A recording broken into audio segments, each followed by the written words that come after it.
out and it'll be coming out later on this year. The other thing that they did say, though, in terms of their research, and all of the researchers who are contributing to the book said there are some real problems with the methodological issues because of really quite low response rates. The instruments lacked a certain amount of cultural sensitivity. They've decided there's a lot more work that needs to be done to explore subgroups. They've found it's more effective when men interview fathers, and also it's more important to interview fathers separately from mothers. And I chuckled when I heard that, because every time I go to a parent-teacher interview with my partner, I'm the one who talks.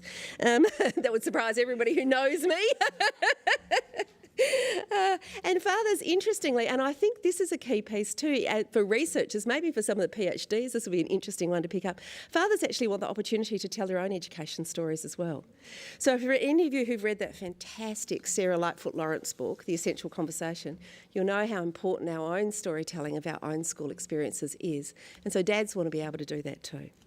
So that was the initial session around fathers, and I thought there were just a few interesting snippets that came out of that. The next session I went to was policy issues for good partnerships, but I actually didn't hear much about policy, I have to say. And I was sitting there trying to think what I would talk with you about underneath these headers. And I actually don't think I'll go into it in any detail, except to say that what I predominantly wrote down on my iPad was so what. I really didn't get a sense of much. I was last at a roundtable and AERO conference 4 years ago, and I didn't get a sense of much shift in any sense in this area. We had a fellow from the Netherlands present in the early childhood.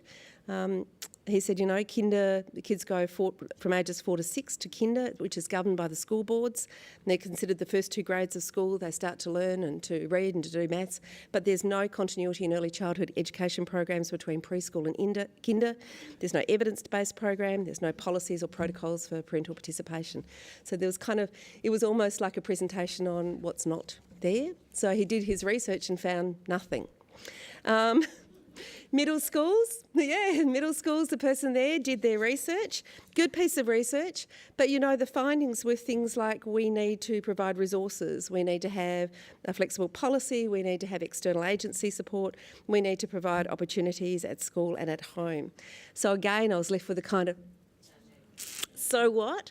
The only thing that I really did get from that presentation is a piece of language, and I think our language is really, really critical in this space. I'm not really a pedant, but I think there's some stuff that really is important. And one of the things they talked about was underserved parents or underserved families. And I like that idea better than hard to reach, because hard to reach kind of almost puts blame on the families, but underserved says they're not quite getting from an education system what they're entitled to. So I thought that was an interesting piece of language. In terms of high school students, there's little or no targeted research. There's very little to be found in high school, so most of the research was around the junior school. So again, I think that's pretty disappointing, given we know that high schools can be pretty hard nuts to crack in terms of getting really effective family school community partnerships. We'll hear about 2 tomorrow, which is great, but I think it would be really important to get some more research into that area. And Francis van Hoorus and Joyce Epstein presented on homework, and they mount the case very passionately for in the defence of homework and the value of homework, but they talk about it in terms of purposeful homework. And so I think there's a difference between homework and purposeful homework. And so I think that's probably one of the major parts of contributors to the conversation there. And again, I think they've got a model around purposeful homework that's quite an interesting one, and it's got building parental capacity in it, and it's got teacher PD in it and those sorts of things. So that was the International Roundtable. From there I wandered down the street and embarked upon this wild thing, which is called the American Educational Research Association Conference. It is like speed dating on steroids. It is the most extraordinary experience. It truly makes your head turn. I think I was attracted to this one because it actually was written in Latin, but the theme was to know is not enough. And as Danielle said, I'm an intensely practical person. I spent the first, 13 years of my life as a nurse, and so there's something about translating stuff from theory into practice that resonates strongly. And so the focus of the conference was about having learning conversations to enable practical engagement in research, and research for awareness, research for understanding, and research for action. It is an extraordinary gathering of people. You know, all of Vancouver was booked out, all the major venues for conferencing. They have special interest groups. They have in excess of 150 special interest groups running sessions. And so there'll be 150 parallel themes sort of during out this time. And they're really quite specific stuff like, I don't know, regression analysis through to really broad things like leading school turnaround. And so with 150 SIGs, I decided I couldn't get to them all. I'm pretty energetic, but that was beyond me. But I did manage to cross over 6 SIGs, which is why I got to see and listen to so many people speak. So I went to the School Family Community Partnerships, some of them, couldn't go to all of them. So I went to a taster of some of those sessions. I went to some around leading change. I went to some around leading school turnaround. I went to some around leadership practice. I went to some around teacher effectiveness. And so each session then has 5 people who present on their research and a discussant who then pulls it together. And they run with kind of 20-minute intervals, starting at 8 a.m. and finishing at 6 p.m.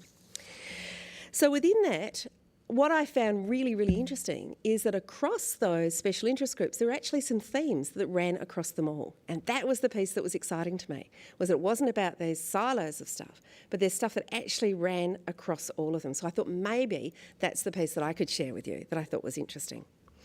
The community engagement sessions, and one in particular, was extraordinary. It was just brilliant. Karen Mapp, and we've talked a lot about Karen Mapp's research, she and Mark Warren have just written a book called A Match on Dry Grass, and it's about community activism and engaging entire communities to get them up and community-led reform. And some of the stuff they talked about was also resonated... I'll start again. They talked about something that I think really we've just started to have a conversation about here in the room today, and Danielle, you talked about it as well, just in the piece before, which is moving from that deficit-based adversarial language into an asset strength-based lens. And it came through over and over. It came through in the turnaround schools. It came through leading change, so mainstream educational leadership, as well as the family school community stuff, is that we've got to stop looking at communities as deficits to be fixed. And we have to go in there and say, what are the capacities and capabilities of these schools? And moving from a strength-based approach. Then what we do is we don't say we have to build parental capacity. We say we have to find the capacity, acknowledge the capacity, leverage the capacity, and then enhance the capacity. I get concerned when we talk about building capacity because it assumes that there's not much there. And our communities, every community has capacity, and it's about finding it. The shift was from the individual to the collective focus, and really looking at why parent-to-parent networks work so well. You know, it's one of those wonderful things if you ever go to a parent information evening or parent forum or whatever you want to call it at the school. If you're lined up in rows, then it's usually somebody talks at you, like I'm talking at you now. If you set it up around tables and chairs, parents talk to each other. And, you know, I'm not the best parent in the world. I don't think I'm the worst parent in the world, but by golly, it's nice to talk to other parents of teenagers and realise that I didn't break mine, that it's okay. You know, this is kind of normal parental behaviour and normal kid behaviour. And we had it when they were little in their mums groups or dads groups. We could get that reassurance. And somehow or other when they're teenagers, that reassurance goes away. And I don't know about you guys, but I still need that reassurance. And I don't get that from teachers so much, I get that from other parents. So creating the opportunities for the collective voice is really important. Moving from top-down approaches to inclusive community approaches. And I think that David's presentation around the brokerage example was a wonderful example of a community approach, not a top-down approach. Moving from telling or talking at stakeholders to listening and having conversations. Moving from focusing on programs to the focus on people and the building of relationships. And they found they're transforming individuals' communications and institutes by understanding shared histories and identity, context, and we've talked about that, you know, one strategy doesn't fit all, and building relationships. And looking at redistributing power. And you can't force good teaching and you can't force people to work together, but you can create relationships where those conversations and the dialogue can occur. So I was sitting there feeling pretty blown out about that when an amazing bloke called Sean Ginwright took the stage. I don't know if any of you have ever heard of him or read him, but I really recommend going to his website now. He's a leading national expert on African American youth, youth activism and youth development. And he was extraordinary. And he says that to date, particularly when looking at African youth, he said research has been focused on measuring misery and documenting despair, and that there is no shortage of misery measuring and despair documentation. And he says we need to also find the joy, the positives and the possibilities. And so he's got a whole frame of research that he's leading, which is around possibility research and what can be. And he's not talking Pollyanna here, like let's pretend it's all okay. He's saying let's take the kids and communities that we've got in front of us. It's part of this assets-based stuff. And so what do we actually do in terms of acknowledging and building possibility in these communities?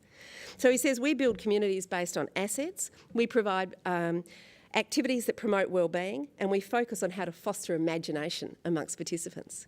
So the wonderful MEGS program that we heard about this morning of taking kids in grade 6 to university or to TAFE or to a whole raft of different places is about fostering that notion of possibility. And so that's the stuff that he's looking at. So he's doing asset-driven research and all sorts of things. And he says we need to understand disadvantage but not be defined by it. Very powerful stuff. Some of the other key themes that came through were the notion of place-based, GINWRIGHT.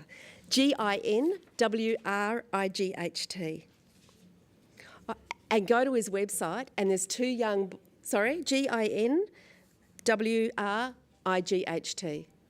And it's Shawn, SHAWN. On his website, he's just got this heartbreaking, it's called a love poem, and there's an Hispanic boy and an African-American boy doing beat poetry, basically talking about the death of their friends. And it's really, in-your-face moving stuff. But I think really, and it was very different to any other research that I'd heard, so I got pretty excited by it. Place-based strategy, contextual and cultural literacy. Again, I think that David Hardy's presentation really reflected the importance of that, and we've talked about that today as well.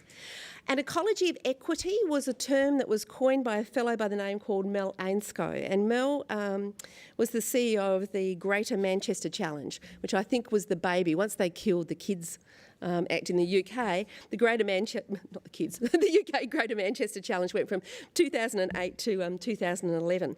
The idea was to inject something new into the system, so they put in a budget of $50 million, so that was something new. But that was to improve educational outcomes for young people in Greater Manchester. It was delivered in partnership between government, schools, local authorities and those working to raise the educational standards. What's interesting to me, and he talks about this ecology of equity within, between and beyond schools, really detailed stuff, on the Greater Manchester Challenge webpage. You can go look there and you will not find one mention of families or families. I couldn't find parents or families anywhere in there. So they're talking about connecting up and building chances for kids by partnering with industry and community agencies and schools. The families were noticeably absent from the conversation. It was pretty interesting.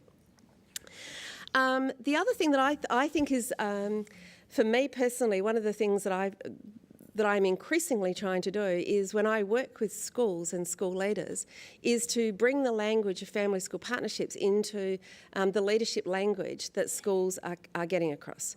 And so in the Department of Education and Early Childhood Development in Victoria, for example, there's some dominant leadership theorists who are known by most principals. They will have had some kind of professional learning and stuff. They're the people who get quoted in leadership programs. And so rather than having family school partnerships, as we said, as some kind of add-on, as one way of trying to make them integral, trying to actually integrate some of the key researchers from the educational leadership space into the family school partnership space, I think is really important. And a guy called Ron Heifetz from Harvard has differentiated between what he calls adaptive and technical leadership challenges, and talks about the challenge for principles of leading adaptive change. He says the adaptive context is a situation that demands a response outside your current toolkit or repertoire.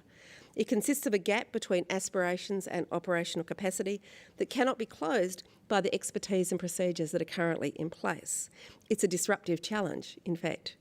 And I propose that working with families and schools truly partnering in learning is a disruptive challenge. And so some of the tools around adaptive leadership and some of Ron Heifetz's theories and practices can usefully be brought into this space as well. And his name popped up over and over and over again, particularly in the leading school turnaround space, as did Jim Spillane's stuff around distributed leadership. Jim Spillane says, distributed leadership isn't about position, it's first and foremost about leadership practice and about how we go about conceptualising that. So why don't we look at families as part of that distributed leadership practice? And leadership as relationships was just a theme that came out throughout the conference, regardless of which one of the strands that I was going to. The last thing that I wanted to talk about, because I thought this was, there was lots more, but this was one of the other ones that I thought was really interesting. Andy Hargraves has written a new book. It's always good. Every year or so, Andy pops out with a new book and he's done another one. And his new book is called Professional Culture. And he says professional culture is a function of human capital, social capital and decision capital. So human capital, he says, are our individual capacities, our qualifications, knowledge, expertise, those sorts of things. Social capital, he says, are our partnerships, collaboration, community building, advocacy, networks, growth and support. And decision capital is our discretionary judgment. It's our wisdom. It's that stuff that Malcolm Gladwell said you need about 10,000 hours to get. The Beatles weren't an overnight sensation. They played in Germany for 8 years before they made it big in the UK. So it's that kind of wisdom that we need to get. And so Andy talks in his book about getting the right people, the right environment for the right collaborative climate and developing the capacity to judge and deliver expertise over time. Interestingly, one of his grad students stood up and said, that's all fine and dandy, but you've missed community capital. And so she added CC into the equation and said, that's about our cultural identity and it's about our assets and all of those sorts of things. So I thought maybe that's another way we can start conceptualising this idea of leadership, bringing together our social capital, community capital, human capital and decision-making capital.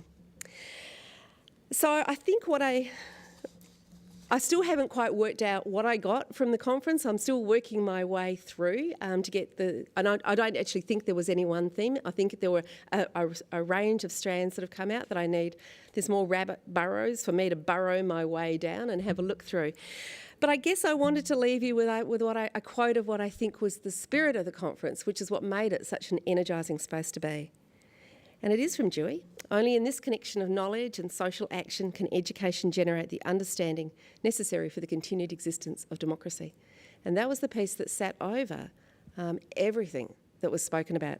And I see that's what we're talking about when we're changing the paradigm. And I think that's what we're looking at when we're truly looking at being child-centred in terms of the work that we do. So, with that in mind, we've run out of time. I'm now seriously standing between you and a drink. We were going to say, so what? What do you now know? What do you want to know? And what have you learned? I guess we could pause for questions for 1 minute for either Danielle or myself if there's anything that you'd like to ask. Be brave.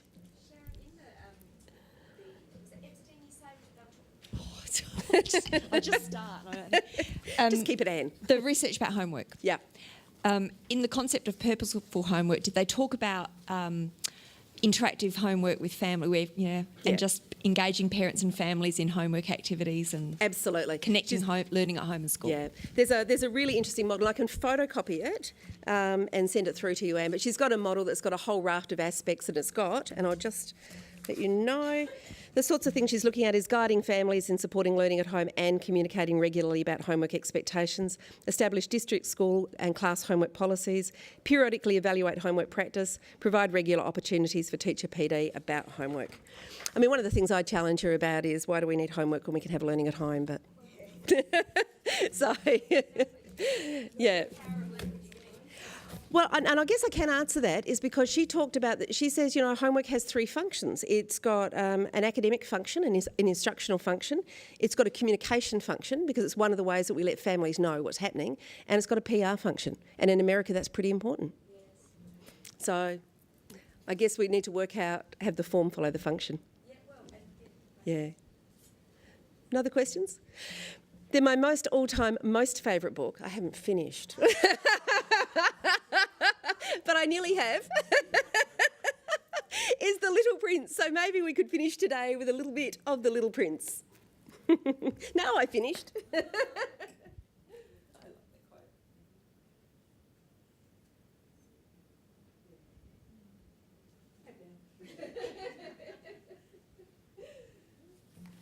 and she was worried about us walking out for a drink. That was really good. It's only a snapshot, but that was brilliant. Lots of words that the two ladies brought up, like policy, flexibility, empowering, mindset, capacity, partnership, support, interagency, culture, resources. They're all there, all for us to work on and to think about. And in Danielle's words, the time is right now, is it? Yeah. Thanks, ladies.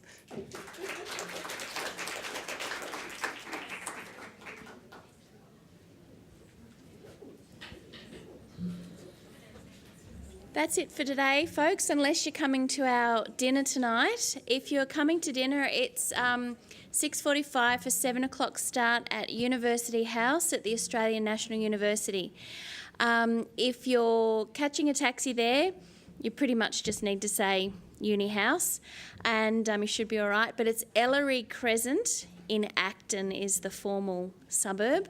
If you're walking, come and see me out the front. It's a bit of a stroll and hard to describe, but not to say it can't be done.